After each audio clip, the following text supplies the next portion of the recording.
كلا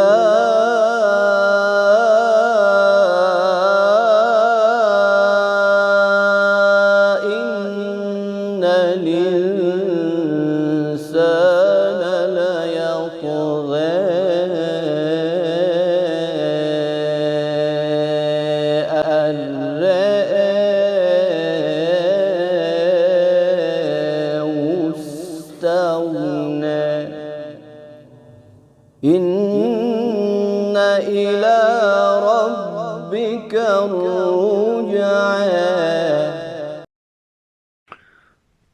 Itbaq, it literally means a lid or cover.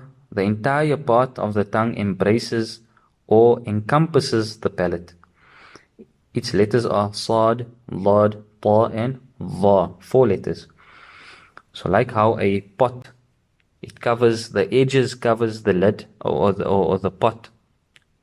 The lid of a pot, the edges around the lid, it covers that part, touches the pot. Similarly, the sides of the center of the tongue, this will now encompass and cover the palate above it when pronouncing these letters Sad, Dad, Ta and Va.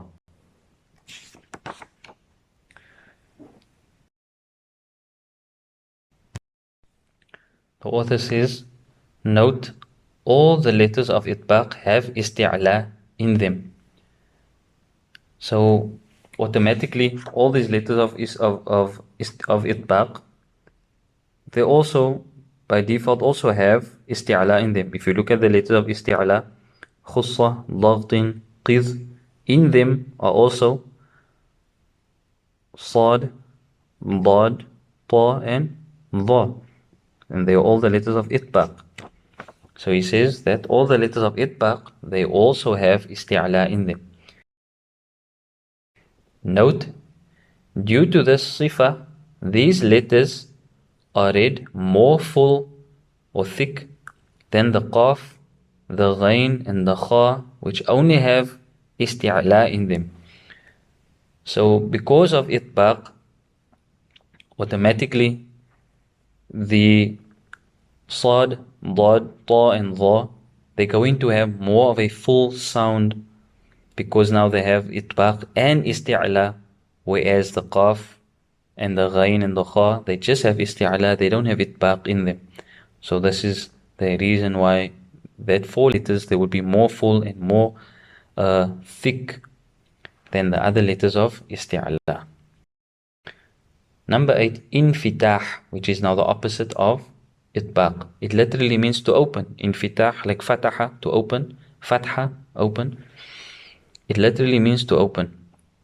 This is the opposite of Itbaq. The center of the tongue lies open, not embracing the palate. It is found in all the letters besides the letters of Itbaq, including the Qaf and the Ghain and the Kha. So infitah, the tongue will also just lay flat. It won't be the covering or embracing of the palate. It will just be flat, open when pronouncing any letter besides the letters of Itbaq.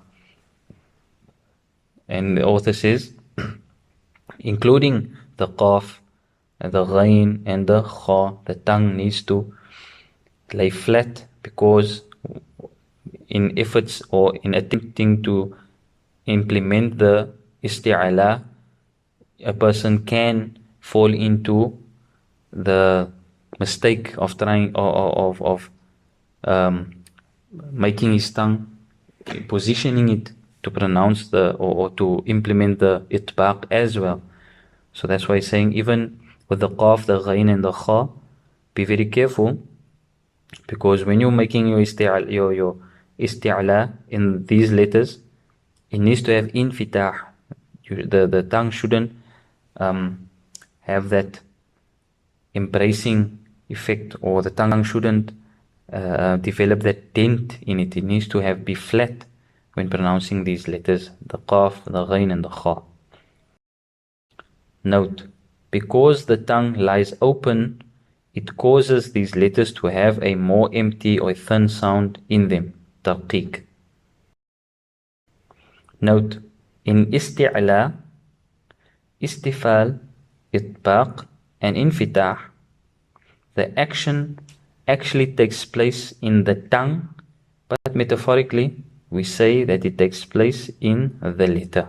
So this is just a technical term we need to just keep in mind. Inshallah, we'll move on to the sifat غير متضادة, those which do not have opposites. وإذ قال إبراهيم